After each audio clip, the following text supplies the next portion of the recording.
شاہین عباس اس وقت موجودہ دور کے جو اردو شاعر ہیں ان میں اپنی ایک الگ پہچان رکھتے ہیں،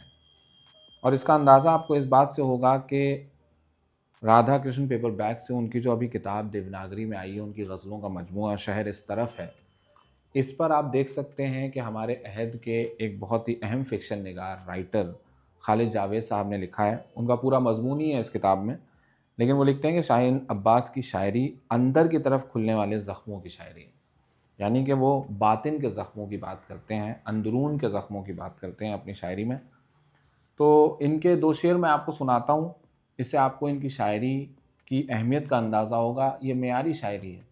یہ وہ شاعری ہے جس کو پڑھ کر شاعری کیا ہے یہ بات سمجھ میں آتی ہے۔ تو وہ لکھتے ہیں کہ در بنا بیٹھا ہوں، دیوار بنا بیٹھا ہوں، در بنا بیٹھا ہوں، دیوار بنا بیٹھا ہوں، اور سمجھتا ہوں کہ گھر بار بنا بیٹھا ہوں۔ جسم پر جسم ہوں میں، سائے پہ سایہ ہوں میں،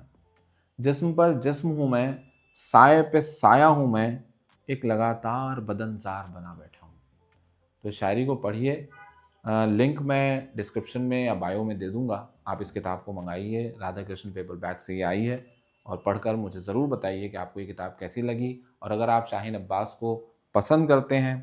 اور ان کا کلام آپ نے پڑھا ہے تو اپنے پسندیدہ شعر بھی ہمیں کمنٹ باکس میں لکھیے۔ بے حد شکریہ۔